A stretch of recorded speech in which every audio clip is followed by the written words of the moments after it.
옛날 옛적 한반도의 동쪽에 위치한 해안 마을 고성에는 수많은 신비로운 전설이 전해져 내려오고 있었다. 그 중에서도 특별히 마을 사람들에게 존경받았던 존재는 수호령이라 불리는 물의 정령이었다. 이 정령은 정체를 드러내지 않고 가끔씩 사람들에게 축복을 내리거나 위기에 빠졌을 때 도움을 준다고 알려져 있었다. 고성 마을 사람들은 매해 봄마다 수호령 축제를 열어 그의 존재를 경배하고 감사의 마음을 표했다. 축제는 3일간 계속되었으며 첫날에는 마을의 청년들이 바다로 나가 신에게 바칠 고기를 잡았고, 둘째 날에는 모두가 함께 음식을 나누며 춤과 노래로 밤을 지새우곤 했다. 마지막 날에는 마을 어른들이 바닷가로 모여 특별한 의식을 통해 수호령에게 감사의 제사를 올렸다. 수호령에 대한 이야기는 여러 가지가 있었으나 그중 한 가지 두드러지는 이야기는 마을을 큰 재난으로부터 구한 전설이었다. 어느 해 마을에 거대한 폭풍이 일어날 조짐이 보였다. 바다의 파도는 점점 거세어졌고 하늘은 짙고 어두운 구름으로 가득 찼다. 마을 사람들은 이전에도 이런 폭풍을 경험한 적이 있었기에 목숨을 잃은 이들이 많았다는 것을 잘 알고 있었다. 그러던 중 마을의 가장 연장자인 할머니가 말했다. 지금이야말로 수호령께 기도를 바쳐야 할 때입니다. 우리를 지켜주실 것이라 믿습니다. 마을 사람들은 할머니의 말을 듣고 한 마음으로 바닷가에 나가 무릎을 꿇었다. 그들은 진실된 마음으로 수호령에게 기도를 드렸고 그의 보호를 간절히 염원했다. 그들의 눈물 어린 기도는 잠잠한 바닷바람을 타고 퍼져나갔다. 놀랍게도 폭풍은 곧 내리치려는 찰나에 갑자기 방향을 틀며 마을을 비껴갔고 바다는 다시 잔잔해졌다. 이로써 마을은 큰 재앙을 면할 수 있었다. 이 사건 이후 수호령의 존재는 확고해졌고 마을 사람들은 더욱 그를 믿고 따르게 됐다. 사람들은 수호령이 그들의 삶을 지켜주리라는 굳건한 신념을 가졌으며 이는 세대를 거듭할수록 마을의 중요한 정신적 유산으로 자리잡았다. 또한 이 수호령의 이야기는 고성의 아이들에게도 전해졌다. 아이들은 할머니와 할아버지에게서 그 옛날의 전설을 듣고 자라면서 자연과 함께 살아가는 지혜를 배웠다.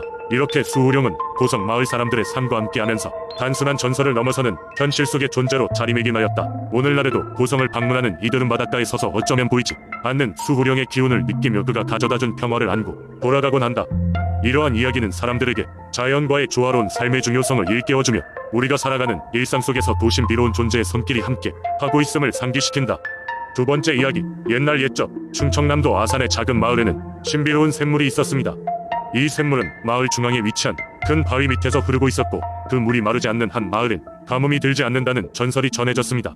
마을 사람들은 이 샘물을 소원의 샘이라 불렸고 축제나 중요한 날에는 이곳에 모여 기도를 올렸습니다. 샘물 옆에는 작은 제단이 있어 사람들이 가져온 작은 돌이나 나뭇가지로 소원을 적어 바치는 풍습이 있었습니다.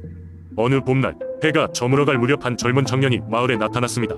그의 이름은 민수였고 먼 길을 걸어 지친 듯 보였습니다. 민수는 마을 주민들에게 하룻밤만 머물 수 있도록 부탁했고 그의 진실한 눈빛 덕분에 마을 사람들은 그를 따뜻하게 환대했습니다. 민수는 마을 사람들의 인심에 감동하여 다음날 아침 자신이 이곳을 찾아온 이유를 털어놓았습니다. 저는 달리던 중에 아산 일소원의 샘 이야기를 들었습니다. 제 가족은 심한 질병으로 고통받고 있습니다.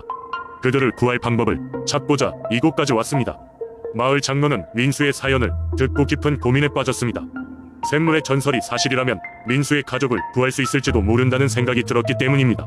하지만 샘물의 비밀을 풀기 위해서는 큰 대가가 따를 것이라는 조상 대대로 전해 내려오는 경고도 기억하고 있었습니다. 민수야, 소원의 샘은 쉽게 자신을 드러내지 않는다. 너의 소원이 간절하다면 밤이 완전히 깜깜해지기 전까지 바위 곁에 앉아 마음을 다해 기도하거라. 만약 샘물이 널 인도하면 그때 너의 소원이 이루어질 것이다. 민수는 장로의 조언을 듣고 그날 밤 바위 옆에 앉았습니다. 그는 마음속 깊은 곳에서 우러나온 기도로 샘물에게 가족을 구해달라고 요청했습니다. 시간이 지나고 민수가 기도를 멈출 때쯤 갑자기 땅이 울리기 시작했습니다. 그리고 바위 아래에서 물이 솟구치며 빛의 기둥이 세워졌습니다. 민수는 눈을 감고 빛 속으로 들어가 그의 가족이 건강을 되찾는 모습을 상상했습니다. 그러자 빛은 점점 사라졌고 샘물은 다시 조용해졌습니다. 놀라운 일은 다음날 아침에 일어났습니다. 마을에 도착한 한 사자가 민수의 가족이 건강을 되찾았다는 소식을 전한 것이었습니다. 민수는 눈물을 흘리며 마을 사람들에게 감사를 표했습니다. 그는 장로에게 자신이 받은 은혜를 갚기 위해 남은 생을 마을 발전을 위해 헌신할 것을 약속했습니다. 이후 로도조원의 샘은 많은 이들의 소원을 들어주었고 아산의 민속신앙으로 오랫동안 존속되었습니다. 이 이야기는 아산에서 세대를 걸쳐 전해지며 사람들에게 믿음과 희망을 주는 전설로 자리 잡았습니다. 세 번째 이야기, 옛날 옛적 광활한 동해안 근처 작은 어촌 마을에 지성이라는 어부가 살고 있었습니다. 지성은 가족을 위해 매일 새벽부터 늦은 밤까지 바다에서 물고기를 낚아 생계를 이어가고 있었지만 항상 가난에서 벗어나지 못했습니다. 어느 날 지성은 평소와 같이 작은 나룻배를 타고 바다로 나갔습니다.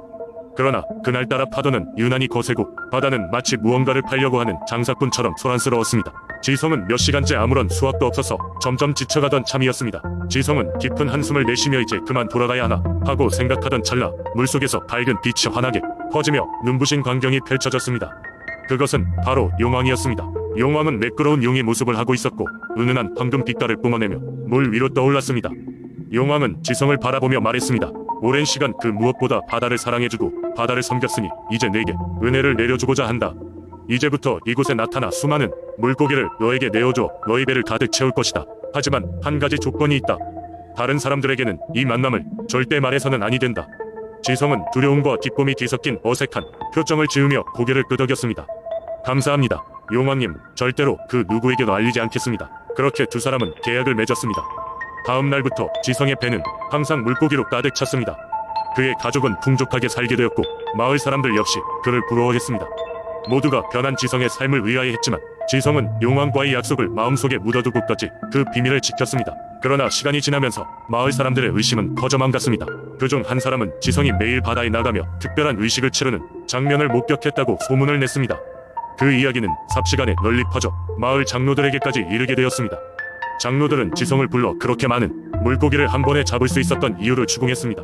그러나 지성은 끝까지 침묵을 지켰습니다. 결국 지성의 마음은 무거워지고 그의 양심은 짓눌리기 시작했습니다. 그는 용왕과의 약속을 지키지 않으면 자신과 가족에게 큰 불행이 닥칠 것이라는 것을 알고 있었습니다. 고뇌에 빠진 지성은 결국 이틀 밤을 새우며 고민 끝에 다시 바다로 나가 용왕을 불렀습니다. 범푸른 파도가 그의 배를 감싸며 용왕이 나타났습니다. 지성은 용왕에게 무릎을 꿇고 사정했습니다. 용왕님, 이대로는 더 이상 마을 사람들이 의심을 감당할 수 없습니다. 저를 용서하시고 이 상황을 해결할 방법을 알려주십시오. 용왕은 잠시 생각에 잠긴 후 부드럽게 말했습니다. 내가 약속을 지켰다니 고맙다. 이제부터는 내가 내 삶에 더 이상 개입하지 않겠다. 하지만 마지막으로 너와 내 가족에게 무한 한바다의 식량을 지켜주는 축복을 내리겠다. 너는 더 이상 풍요로움을 경찰할 필요가 없을 것이다. 이후 지성은 마을로 돌아가 그저 평범한 어부의 삶을 살았습니다. 여전히 그가 낚시하는 자리는 항상 물고기가 풍부하게 가득 차 있었지만 그것은 누군가의 개입 없이 더자연서 오는 풍요로움이었습니다.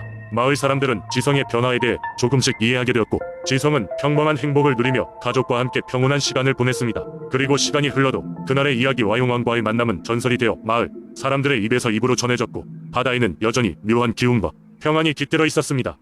지성의 이야기는 훗날 동해의 전설로 자리 잡아 바다에서의 신비로운 만남에 대한 신앙을 이어갔습니다.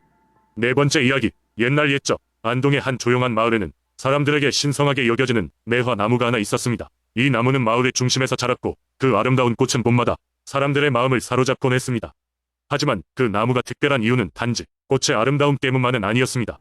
전해 내려오는 이야기에 따르면 이 매화나무는 마을을 지키는 수호신의 영혼이 깃든 나무라고 했습니다. 많은 세월 전 이 마을은 크고 작은 재앙에 시달리고 있었습니다. 가뭄이 들면 밭이 메마르고 장마철에는 홍수가 들이닥쳐 농사짓던 사람들이 힘겨운 시기를 보내야 했습니다. 그러나 무엇보다도 사람들을 괴롭게 했던 것은 밤마다 마을을 어슬렁거리는 악령의 존재였습니다. 이 악령은 사람들의 불안을 먹고 자라났으며 어느덧 마을 사람들이 꿈속에까지 나타나기 시작했지요. 불안을 이기지 못한 마을 사람들은 근처 산에 사는 이방인을 찾아가 도움을 청했습니다. 그 이방인은 뛰어난 주술사였다고 전해지는데 그는 마을 사람들의 이야기를 듣고 나서 이렇게 말했습니다. 마을을 구하려면 한 가지 방법밖에 없소. 저기 보이는 언덕 위에 신령한 매화나무를 심고 영혼을 불러와 이를 지키게 해야 하오. 이 영혼이 마을을 지키면 악령은 더 이상 힘을 발휘하지 못할 것이오. 마을 사람들은 주술사의 말을 따르기로 결심했습니다. 그들은 산을 돌아다니며 가장 강하고 신령스러운 기운이 깃든 매화를 찾아 나섰고 드디어 그 언덕 위에 매화나무를 심었습니다. 나무가 심겨진 날밤 주술사는 축제의식과 함께 영혼을 불러내어 매화나무와 결속시키는 의식을 치렀습니다. 의식이 끝난 후 이방인은 사라졌고 다시는 마을에 나타나지 않았습니다. 이후로 이상한 일이 벌어지기 시작했습니다. 매년 봄이 되면 매화나무는 마을을 환하게 비추는 빛을 내뿜으며 꽃을 피웠고 그 빛은 사람들의 마음을 편안하게 해주었습니다. 마을을 덮쳤던 악령은 점점 힘을 잃고 사라져갔으며 마을은 평온함을 되찾았습니다. 신비한 매화나무 아래에서 사람들은 감사의 제사를 올리고 축제를 열어 행복을 나누었습니다.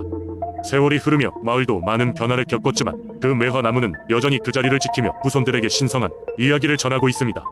사람들은 매년 봄이 되면 그 아래에서 소원을 빌었고 큰 축제의 기운을 느끼며 마을의 안녕과 번영을 기원했습니다. 그 신령한 매화나무가 지키는 한 안동의 마을은 언제나 평화로울 것이라는 믿음이 지금까지도 내려오고 있습니다.